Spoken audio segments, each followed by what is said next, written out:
Well, hello and how are you? Hey, friends, welcome to the Shen Show. I am your host, Shenandoah Briscoe, coming to you live right here in St. Charles, Missouri. And today is Tuesday, April the 23rd, 2024. Got happy birthday shout out going out to Marty, Clyne. So, without further ado, here's the birthday shout out for you. Hey, Marty. Hey, you heard it's your birthday today. Why, that's another year gone away. I hope you're enjoying your special day because, well, it's your happy birthday day do day. Said, hey, Marty, hey, I heard it's your birthday today. Why, that's another trip around the sun that you made. I hope you're enjoying your special day because, well, it's your happy birthday day do day. Day to day. It's your happy birthday day to day. Happy birthday to you, Marty, and many, many more. Amen. Alrighty then. Have a blessed birthday. All right, here we go. We got some Shin Show fans. That's right. Friends and fans. That's right. That's what they are. How about Savann Murphy Beason, Diana Gray, Sherry Williams Devine, Ashley Carter, Amanda, Ashley Carter Adams, Elisa Foster, Rachel, a.k.a. Sweet Sunny Day Girl, Rico Murphy, David Snyder, uh, Jarvis Smoker, Patrick Gardner, Kyle O'Neill, and my Pokey pals. All three special return pokes for you right now. Joseph Marshall, Amanda Sue Little, and Darla Gilmore Teply. Or Teply. Yes. All right. Alrighty, there's your shout outs for today. Oh, let me fix something real quick though.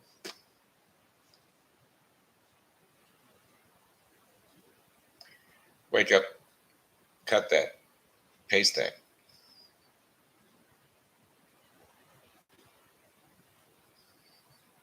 Select all, paste that. Go to sleep. There we go. Do. All right, how about a weather forecast for the St. Charles view there?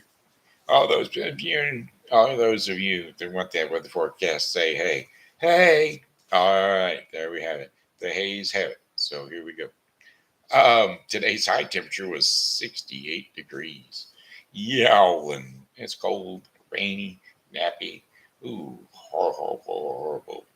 But hey, I'm just staying in the house. So got the heat on, the furnace on.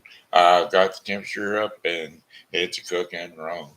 I got a 77-degree temperature rolling on down the back of my neck and the chest of my face. All right, anyway. For the remainder of the day, rain showers early and then clear overnight. Thunderstorms are possible with low temperatures of 44 degrees Fahrenheit. Winds are going to be light and variable, north to northwest at about 6 miles per hour. Chances of rain 40%. Then for tomorrow, Wednesday, April the 24th, sunshine and clouds mixed together. High temperatures of 71 degrees Fahrenheit with winds north at 5 to 10 miles per hour. Clear and to partly cloudy skies overnight. Low temperatures of 44 degrees Fahrenheit. Winds east to northeast at 5 to 10 miles per hour. Thursday, April the 25th. A mixture of clouds and sunshine in the morning, followed by cloudy skies during the afternoon. High temperatures around 70 degrees Fahrenheit with east to southeast winds at 10 to 15 miles per hour. Cloudy with occasional rain after midnight. Low temperatures of 54 degrees Fahrenheit. Winds are going to be east to southeast at 10 to 20 miles per hour. Chances of rain 80%. Rainfall near a quarter of an inch. And then for Friday, April the 26th, rain and thunderstorms possible mainly in the afternoon. Potential for severe thunderstorms with high temperatures of 76 degrees Fahrenheit. Winds are going to be south southeast at 15 to 25 miles per hour. 90% chance of rain. That doesn't mean slight rain chance possible. It means probable. Scattered thunderstorms, lows near 65 degrees Fahrenheit, winds south at 15 to 25 miles per hour. Chances of rain 60%. And then for Saturday, April the 27th, windy skies, mostly cloudy skies overnight. Windy with mostly cloudy skies will become partly cloudy in the afternoon. Stray shower or thunderstorm is possible, but we're going to have high temperatures of 82 degrees Fahrenheit. My friends, we're getting back into my weather. 82 degrees Fahrenheit. Partly cloudy skies overnight. During the evening, we'll get way too cloudy skies overnight. Low temperatures of 68 degrees Fahrenheit with winds south at 10 to 20 miles per hour.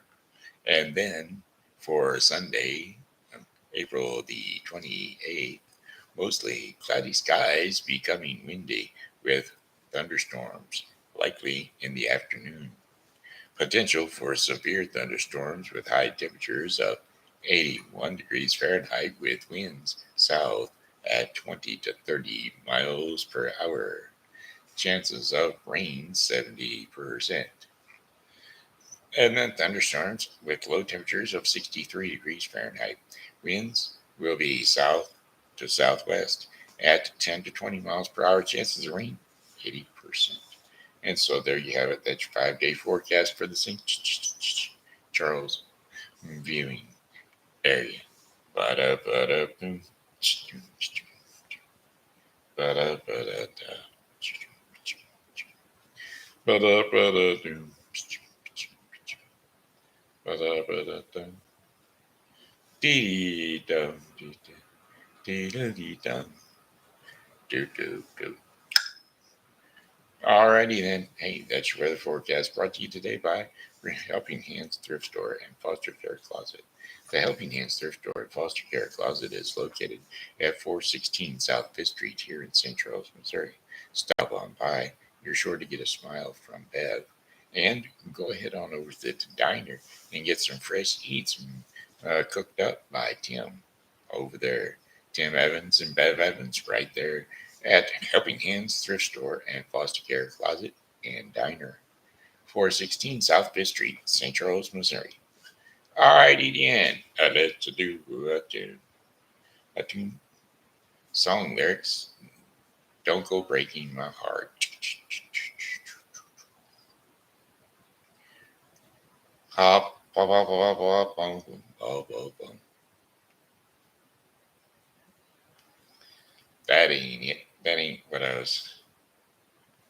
Song lyrics. Find me someone to love.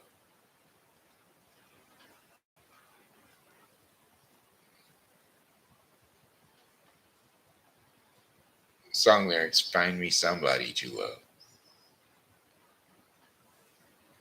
There we go. I watched a movie the other day that Ella Enchanted. So each morning I get up, I die a little, can barely stand on my feet. Take a look at yourself, take a look in the mirror and cry and cry. Lord, what you're doing to me. Yeah, yeah, yeah, yeah. I have spent all my years in believing in you, but I just can't get no relief. You're somebody, somebody, somebody. Oh, somebody, somebody.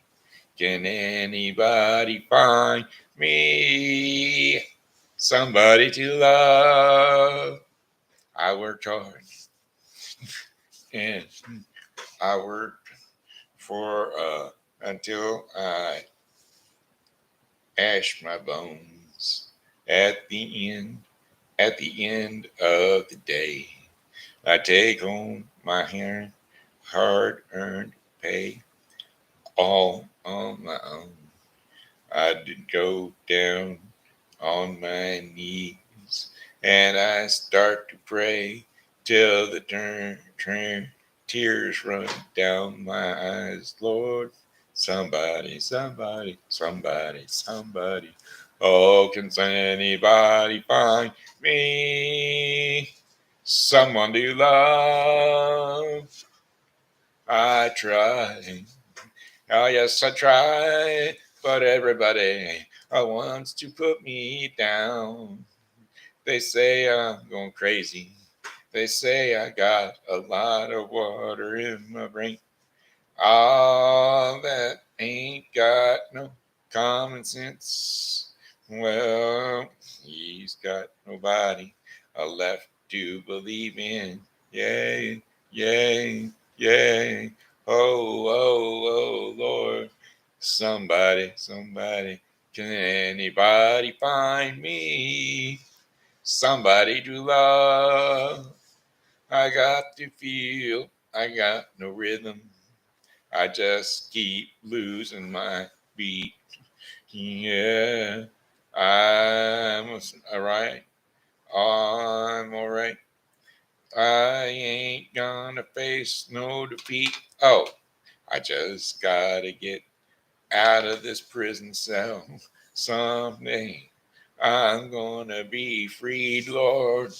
Want to hear every single person, see every single of your hands. 3, 4, find me somebody to love. Find me somebody to love. Find me somebody to love. Find me somebody to love. Somebody, somebody, somebody, somebody find me. Somebody find me. Somebody find me. Somebody to love. Boy, that throat just really destroyed it, didn't it? Okay, let's see if there's anything else on the dial. Well, I, I've got rhythm. I've got music. Who could ask for anything more? Song lyrics, I've got rhythm.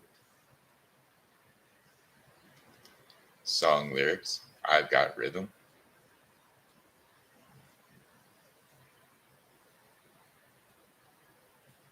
Song lyrics, I've got rhythm. Well, I don't know why that wouldn't work.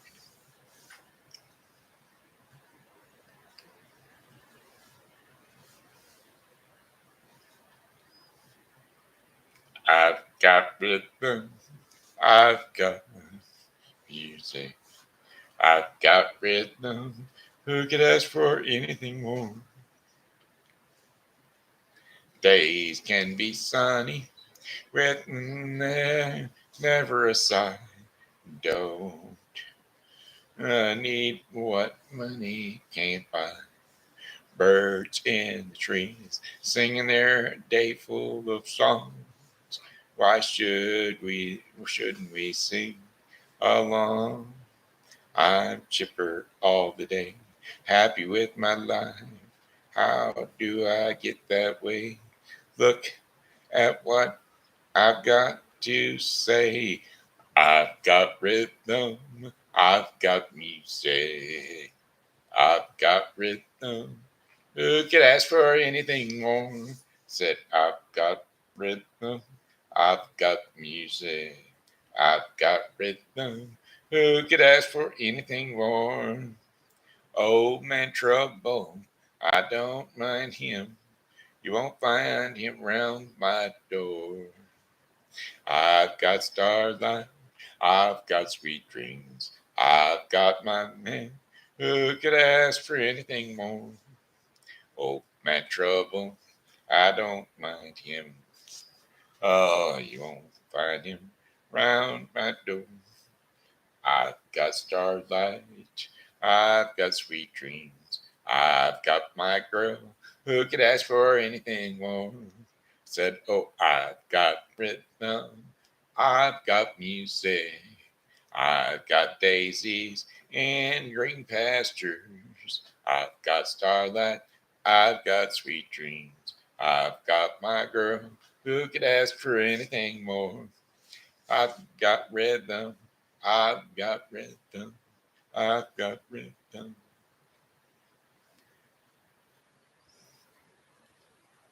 Bundle belly up and belly up to the bar.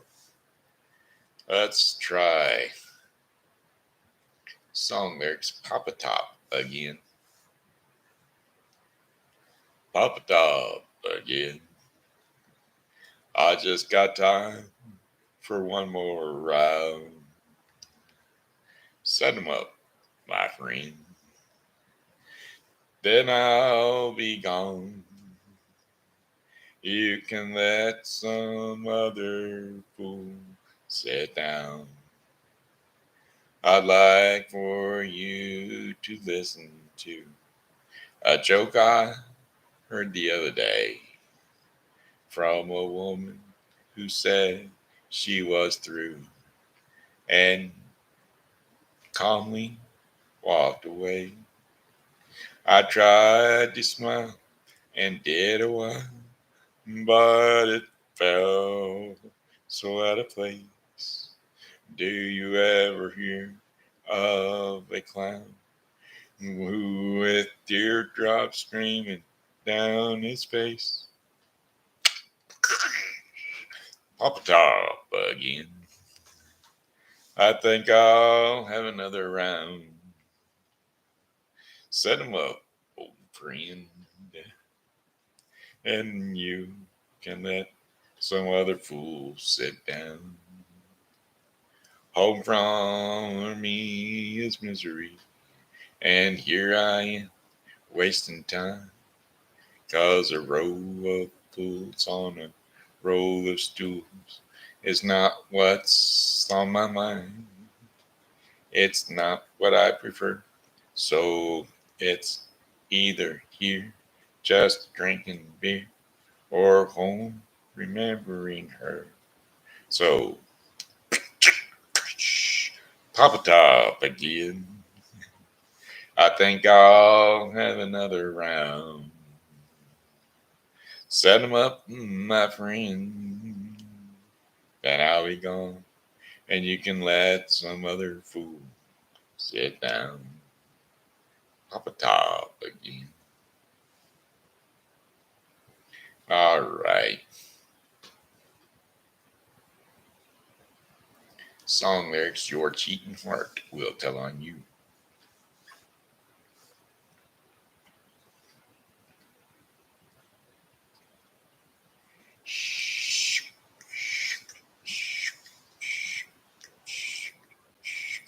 Your cheating heart, I will tell on you. Your cheating heart, I will make me blue. Your cheating heart will make you weep. You'll cry and cry and try to sleep, but sleep won't come the whole night through. Your cheating heart, I will tell on you when tears come down. I like falling rain. You'll toss around and call my name. And you'll walk the floors the way I do. You're cheating hard. Oh, well, it's all on you. You're cheating hard. We'll pine someday and crave the love you threw away. And the time will come when you'll be blue. You're cheating hard. I will tell on you when tears come down. like a falling rain. You're tossing around and you call my name. You walk the floors the way I do, and you're cheating hard. I tell on you. You're cheating hard. Will tell on you. Song lyrics: I walk the floors over you.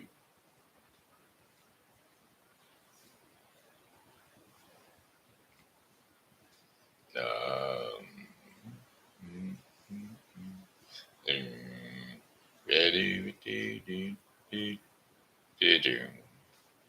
Ba ba ba. Do do do do do do do do do. Bazoo, body. Boy, I sure can't find it.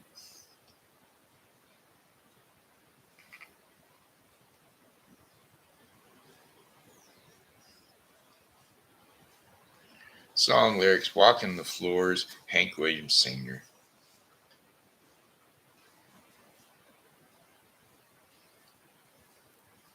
Do do do do do.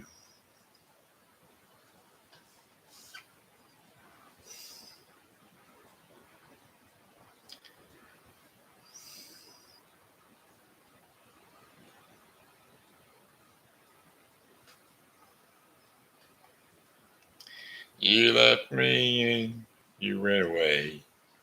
You said you'd lie, you'd be back in just that day. You broke your promise and you left me here all alone. I don't know why you did there, but I do know that you're wrong. I'm walking the floors over you. I can't sleep a wink, that is true. I'm hoping and I'm praying as my heart's breaking right into walking the floors over you. Now, darling, you know I love you well. I love you more than I can ever tell. I thought that you'd love me and always would be mine. Mm, but I won't. Okay. Oh, but you went and left me here, troubled on my mind. I'm walking the floors over you. Can't sleep a wink, it is true. Oh, I'm walking the floors over you. And I just can't sleep a wink, that is true. Alright, that's enough. I can't strip these songs off any worse than I am, right? Do do do do do do do do. Ba ba ba ba ba. There was another song I was gonna do.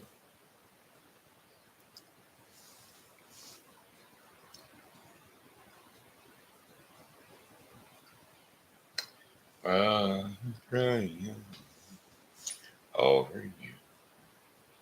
Song lyrics: Crying over you, Ronnie Millsap.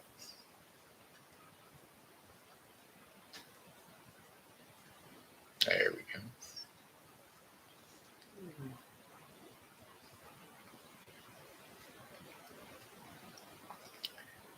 I was alright for a while. I could smile for a while. But then I saw you last night. You held my hand so tight. When you stopped to say hello, thought you'd wish me well. You couldn't tell that I'd been crying over you, crying over you. since you said so long and left me standing all alone and crying, crying, crying. And you left me all alone and said you were gone. You left me crying. It's hard to understand, but the touch of your hand can start me crying, crying. I thought that I was over you, but it's not true. Oh, so true. I love you even more than I did before, darling. What can I do? 'Cause you don't love me too. I'll always be crying over you. I said crying over you. Yes, now you're gone. And from this moment on, I'll be crying over you. I'll be crying over you. Crying, crying, crying, crying. I'll be crying over you. Crying over you. I'll be crying, crying. I'll be crying, crying over you. All right, hey, that's it. Let's just do TV Grandpa. How about that? Hey, it's time for story time with TV Grandpa. That's right. We're gonna whip up a 5 minute bedtime story here. And of course, they always say 5 minutes. They're not 5 minutes. They always seem to be longer than that to me. I don't know.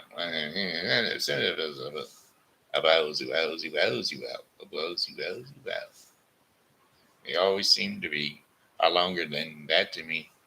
Longer than a 5 minute story. Da-da-dee-dee-dee-dee.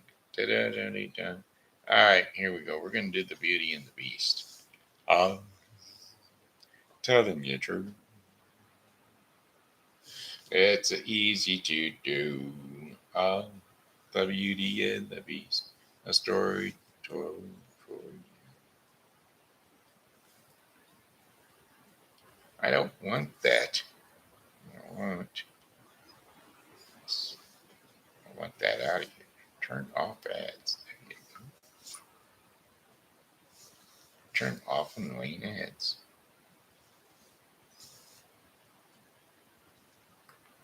No, we're not going to do that.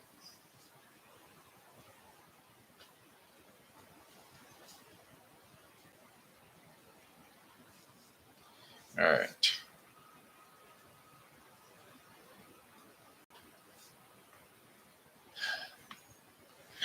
There once was a very rich.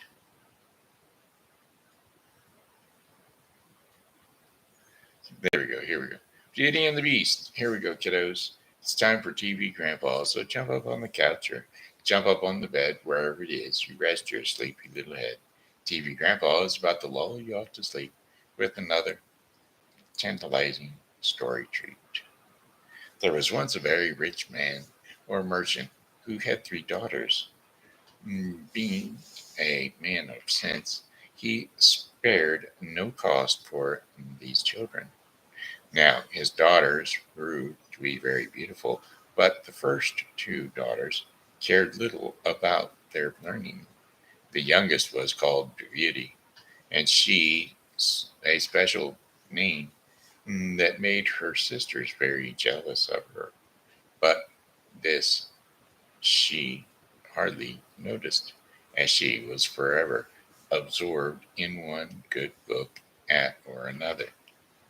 The 2 other sisters had a great deal of pride because they were rich. They gave themselves ridiculous airs and would not visit other merchants' daughters, nor keep company with any persons but those of the highest standing.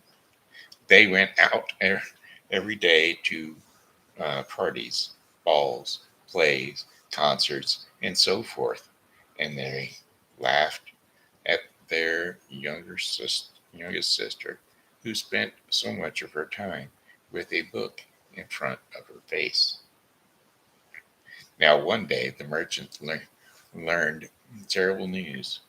His ship that had on board hundreds of bottles of bolts of cloth and silks that he had purchased was lost at sea.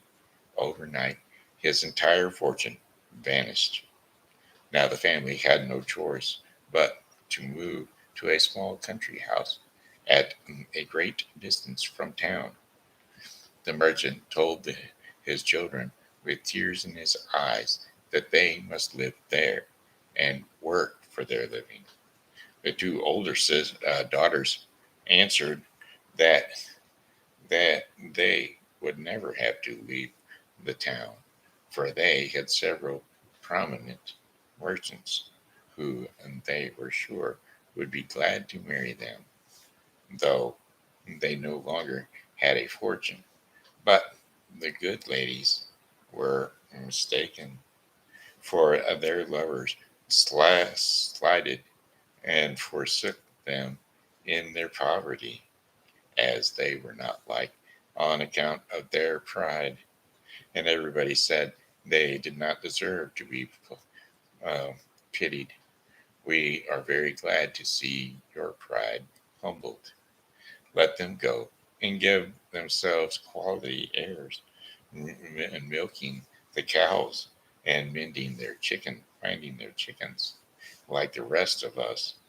But addest they, we are extremely concerned for Beauty. She is such a sweet, tem- tempered creature who speaks kindly to everyone, rich or poor, and has such a friendly, gracious nature. Well, when the family moved to their country farmhouse, the merchant applied himself to forming farming. Beauty rose at 4 in the morning before the others awoke, and she made haste to light the fire, clean the house, and prepare breakfast for the family. In the beginning, she found the work very difficult, for she was not used to it, uh, this sort of hard labor. But in less than 2 months, she grew stronger and healthier, and even uh, after she had done her chores, Beauty read a book, played the harpsichord, or sung while she spun yarn. Her two sisters, on the other hand, did not know how to spend their time. They got up at 10 and did nothing but saunter about the whole day, laminating on the loss of their fine clothes and acquisitions. Look at our youngest sister, they snickered to each other. See how well suited she is to life of a manual, menial labor. Well, the family had lived about a year in the country house when the merchant received stunning news in a letter. The ship that the merchant was sure had been lost at sea had in fact safely arrived at port, and the family rejoiced in the sudden turn of fortune. And when the two older daughters saw their father ready to set out to claim his lost ship, one begged him to bring back her a necklace of gems. The other demanded a thick golden chain, and Beauty asked only for a rose. Well, the good man set off on his journey. When he came to where the ship was docked, oh, such problems there were over the property owned the ship. and the merchandise on board. After a great deal of trouble and pains to no purpose, he came back as poor as before, especially after he bought the fine necklace and the gold chain he had promised to his two older daughters, thinking that he might come upon a rose bush to satisfy the wish of his youngest daughter. He led his horse deep into the woods. As the sun set and the wind began to blow, the poor man realized that he was hopelessly lost. His horse, sudden a sudden rainstorm drenched him, and then a snowstorm struck. He knew that he might well starve to death far, far from the cold, or hunger, or be devoured by the wolves, whom he heard howling all around him. And then look far off. Uh, then, looking far off into the distance, he saw a small light blinking, going into on a little further. He noticed it came from a place lit with candles from the top to bottom. While the merchant, hes- hesitant and to the hastened Well, the merchant hastened to the palace and was greatly surprised at not meeting anyone in the outer courts. Seeing a large stable open, he led his horse inside, finding both hay and oats.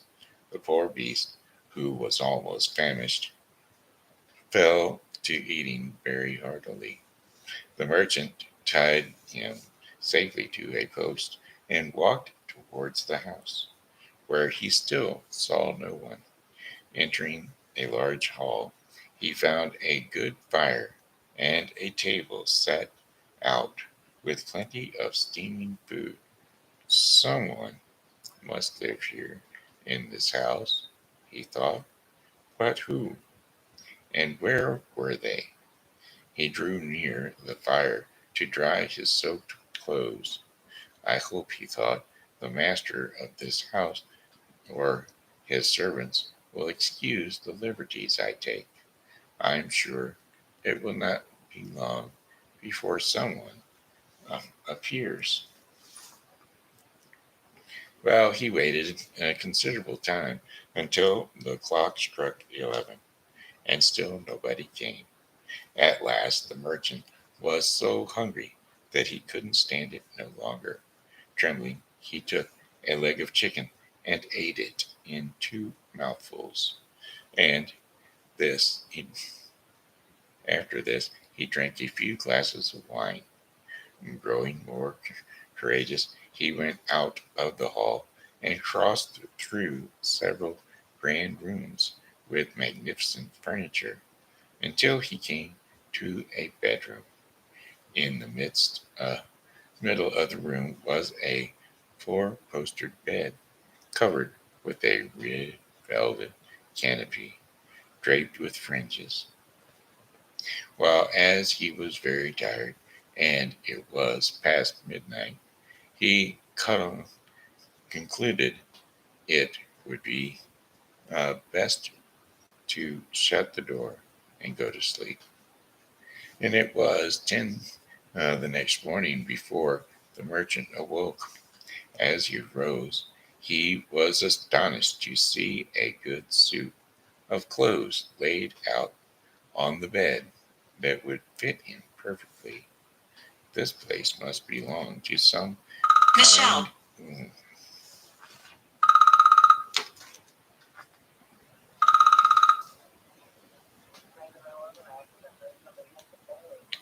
Hello.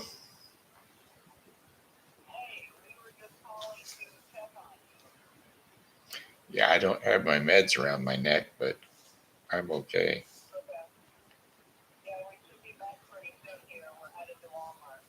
Okay.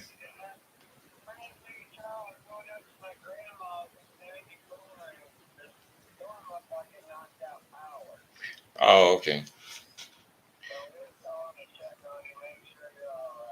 Yeah, all's good over here. Actually, the sun's shining.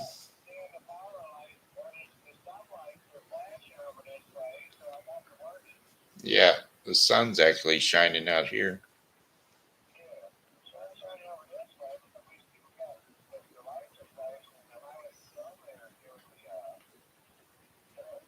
Right.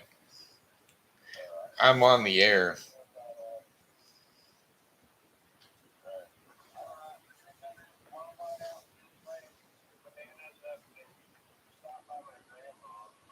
Alrighty then.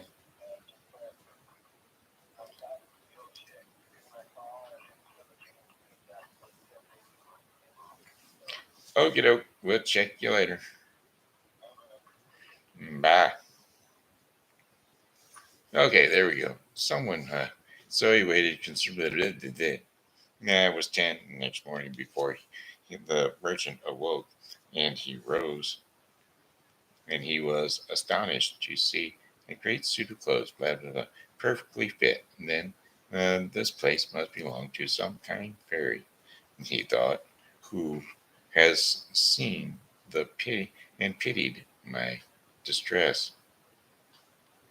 He then returned to the great hall where he had supped the night before, and found a mug of hot chocolate ready made on the little table. Thank you, good man, our good maiden fairy, and he, as he said aloud, for being so careful as to provide me a breakfast. I am extremely obligated to you for all your favors. The good man drank his chocolate and then went to look for his horse. Passing through an arbor of roses, he remembered Beauty's request to him, and he gathered one from a branch on which were several. Immediately he heard a great crash like thunder. Spinning around there loomed a huge monster with two tusks in his mouth, fiery red eyes surrounded by bristles and horns coming up out of its beard and spreading all over its back. And the beast roared, "Mortal, who said you could pick my rose?" "Please, sir," said the merchant, in fear and terror for his life, "I promised my daughter to bring her home a rose, and forgot about it until just this last moment.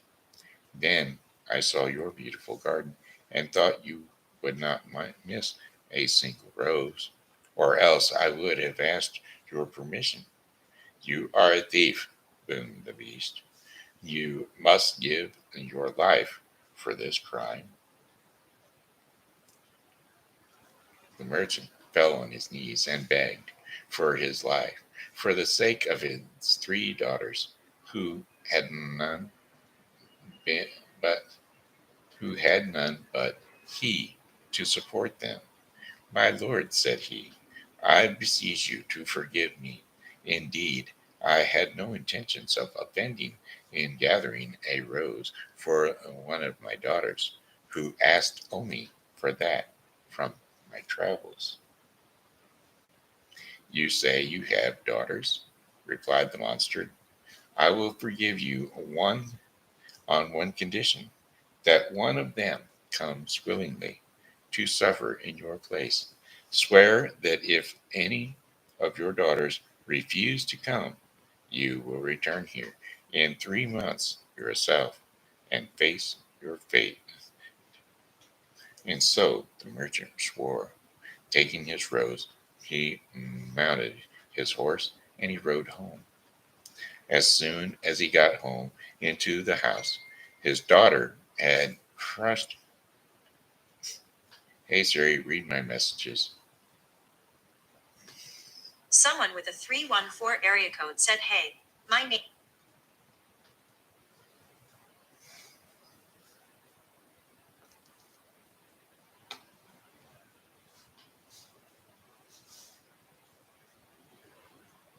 Yeah, sorry, folks. I had to get back to them. You say you have daughters. Well, it's right to me that one of your daughters will come, and you can go. And so the man, taking the rose, mounted his horse, and he rode home. And as soon as he got home, and got into onto his horse, his daughter came. As soon as he got into his house, his daughters came rushing around to greet him, clasping their hands and showing their joy in every way. He gave the necklace to his eldest daughter and the gold chain to his second daughter.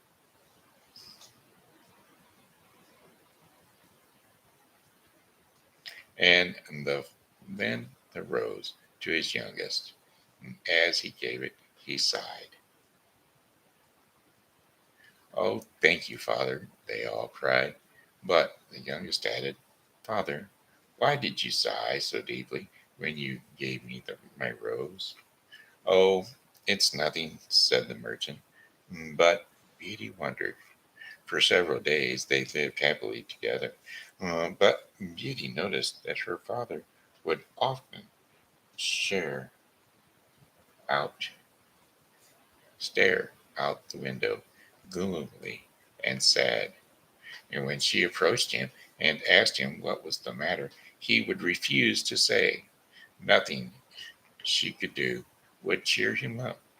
After begging him uh, over and over to share what was on his mind, at last he gathered together his three daughters and relayed to them his fatal adventure. Immediately, the two eldest sat up, lamentable outcries, blaming poor Beauty, and said all manner of ill-natured things to her. Well, Beauty spoke. Since the monster will accept one of his daughters, she said, I will deliver myself up to all his fury. I am happy to know in knowing that my death will save my father's life and be a proof of my tender love for him.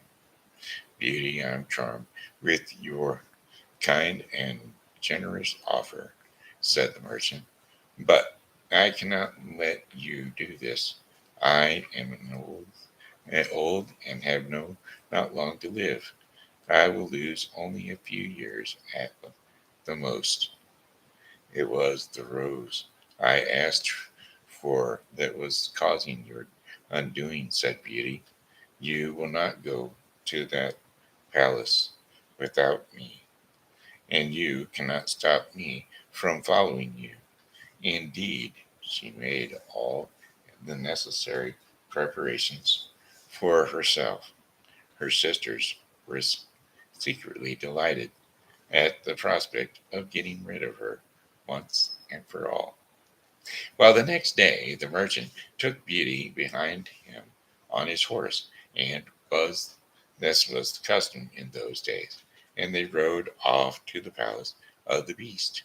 When he got there, and they alighted from the horse, the doors of the house opened, and what do you think they saw there? Nothing. And so they went up the steps, and they went through the hall into the dining room. There they saw a table spread with all manner of beautiful glasses and plates and dishes and silk napkins, with plenty of food streaming, uh, steaming and hot. They waited and waited, thinking that the owner of the house must soon appear. At last the merchant said, Let's sit down and see what happens then. And when they sat down, invisible hands passing them through things to eat and drink. And so they ate and they drank, and to their heart's content. And when they rose from the table, it arose too, and disappeared through the door, as if it were being carried by invisible servants. Suddenly the beast filled the doorway.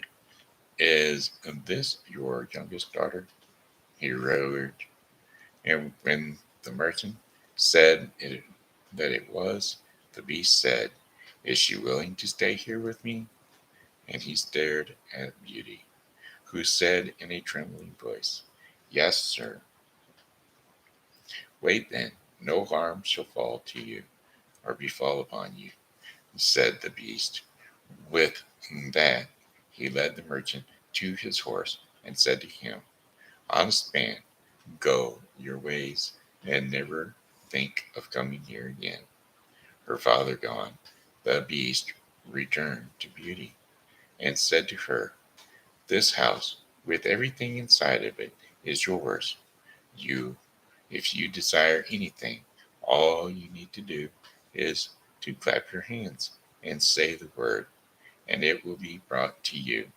With that, he made a short of bow and went away. So Beauty lived in the home of the beast and was waited on by invisible servants, where whenever she wanted, uh, she had only to clap her hands, and whatever food or drink she desired would appear. And if there was a book she wanted to read, she need not she need only clap her hands and say the title, and the book would appear in her hands. As young, as you can imagine, this was rather a lovely life. Yet, after a while, she became tired of the solitude.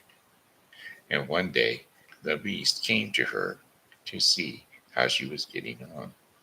He looked so as scary as ever, but she had been so well treated that she had lost a great deal of her terror of him. They spoke about the garden and the house and her father's business and all manner of things, and soon her fear of the beast was completely gone. Beauty said to the beast, if my presence is troubles you, I will end our conversations and leave you. I imagine you must find me very ugly. I suppose a bit, said Beauty, for I cannot tell a lie. But your presence doesn't trouble me at all, for I believe you are very good natured. Yes, yes, said the beast. My heart is good, but still I am a monster. Among people, says Beauty, but there are many that deserve the name of monster more than you do. Men and women may often seem good by how they look, but hidden within them lies a treacherous and ungrateful heart. Beauty ate uh, a hearty supper with the monster, and she had once feared, and they enjoyed each other's company a great deal. But she nearly fainted away when he said to her, Beauty, will you be my wife? It was some time before she dared answer, for she was afraid to make him angry. If she refused, at last, however, she said, trembling, no, beast. Immediately the poor monster sighed and then hissed so frightfully that the whole palace echoed. But Beauty soon recovered her fright and for beast and said in a mournful voice, I understand. So it must so it must be that then farewell, beast, and left the room. Beatty spent the next 3 months for the most part very contentedly in the palace, seeing the beast so often had accustomed her to his deformity, and far from the dreading the time of his visit, she would often look forward to it, and she would often watch to see when it would be 9 o'clock, for the beast never missed coming at that hour. The one moment that was hard was the time before she went to bed, when the monster would ask her if she would be his wife. Well, one day she said to him, "Beast, you may be very uneasy as to ask this for me every night. I wish I could consent to marry you, but I am too sincere to make you believe that that will ever happen. I will always value you as a friend. Please try to be satisfied with that." "Alas, this I must do," said the beast. "I will stop asking. At least you are here, and that makes me glad. Promise never to leave." Beauty blushed at these words. "I could," answered she, "indeed promise never to leave you, but I have so great a desire to see my father that I am afraid I will fret to death if you refuse me that satisfaction." Well, perhaps this will be helpful.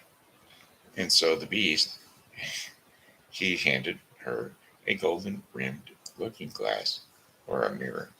In the mirror was an image of the beauty's father, painting himself or pining himself sick for the loss of her. "Oh," she cried, and all the color flushed from her face. "I would rather die myself," said the monster, "than to see you so aggrieved. Go to your father's house. Stay with him for 1 week. But if you do not return before the week is past, poor beast will die with grief." "I promise," said Beauty, "to return in a week. But how will I get there?" "Take this magic looking glass and the ring, this ring," said the beast. "Tonight, before you go to bed, lay the ring upon the looking glass, and when you wake up tomorrow morning, you will be at your father's house. And when you are ready to come back, do the same thing before you go to sleep, and you will be back here when you wake up. Farewell, Beauty."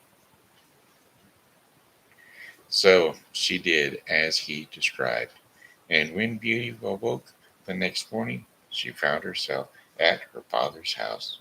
With joy, she quickly dressed and came to the kitchen, where her father gave a loud shriek of glee. He thought that he would die of happiness to see his daughter again. He held her fast locked in his arms for over a quarter of an hour. As soon as the Go to sleep. As soon as the first transporters were over, transports were over, the father shared with Beauty the good news. Both her sisters were married. Beauty sent for her sisters, who hastened with their husbands. And when she had a chance to talk to her sisters alone, she learned that they were both very unhappy. The eldest had married a gentleman extremely handsome indeed, but so fond of himself that he was full of nothing but his own dear self, and neglected his wife. The second had married a man of wit, but he made use of it only to plague and torment everybody, and his wife most of all. Beauty's sisters sickened with every envy when they saw her dressed like a princess, and moreover beautiful than ever. All of her affectionate behavior did nothing but to, to rise their jealousy, which was ready to burst when she told them how she could just clap her hands and have once, once anything she wanted to eat or drink or anything else at all mm, at all for that matter. The two sisters, elder sisters, uh, went to the garden to vent about this distressing turn of events. Said one to the other, in what way is this little creature better than us, that she should be so much happier and living such a better life? Sister, said the eldest, a thought strikes me, or my mind. She told us of the promise to stay only for 1 week. Let us try to keep her beyond that week. Perhaps the monster will be so angry for breaking her word that he will devour her. Right, sister, answered the other sister, and they went back into the house and behaved so affectionately to her that their sister, well, poor Beauty, wept for joy. And when the week was past, they cried and tore their hair and seemed so sorry to part with her that she promised to stay a week longer. In the meantime, Beauty could not help feeling uneasy that she was likely causing pain for poor beast, whom she sincerely loved and really longed to see again. The 10th night she spent at her father's, she dreamed of the beast in the palace garden, suffering, maybe even dying for loneliness for her. So Beauty sat up straight and in the bed, and she burst into tears. I am not very wicked, she said, to act. I am not very wicked to act so unkindly to the beast, who has tried so hard to please me in everything. It is his it is his fault if he is so ugly. Is it his fault that he is so ugly? He is kind and good, and I love spending time with him, and that is more than enough. Why did I refuse to marry him? I would be happier with this monster than my sisters are with their husbands.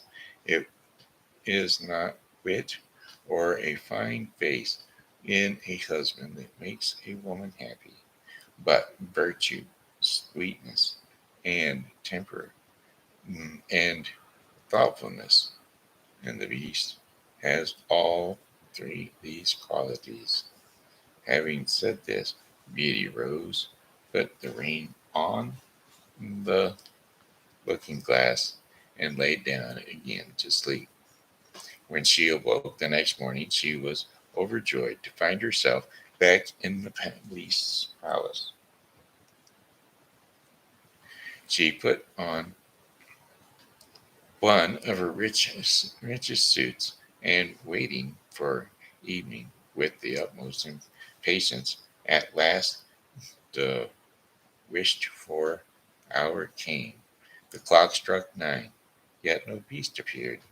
Beauty then feared that she had been the cause of his death, and she ran crying and wringing her hands all about the palace, like one in despair. After having searched for him everywhere, she remembered her dream. I flew to the garden, and there, where she had dreamed, she saw him. And there she found poor beast stretched out quite senseless, and as she imagined dead, she threw herself upon him, and finding his heart beating until she fetched some water from the creek and poured it on his head, while the beast opened his eyes and said to Beauty, "You forgot your promise. I was so afflicted for having lost you that I resolved to starve myself. Now that I have the happiness of seeing you once more, I can die satisfied." "No, dear beast," said Beauty, "you must not die. Live to be my husband. From this moment I give you my hand, and swear to be none but yours. I thought I had only a friendship with you, but the grief I now feel convinces me that I cannot live without you." No sooner had she said this than the hide of the beast split in two, and out came a most handsome young prince. The prince told her that he had been enchanted by a magician and could not recover his natural form until a maiden would, of her own free will, declare that she loved him. And thereupon the prince sent for the merchant and his two daughters, and he was married to Beauty, and they all lived happily ever after. The end. Well, that's not fair. The two merchant daughters got in there too.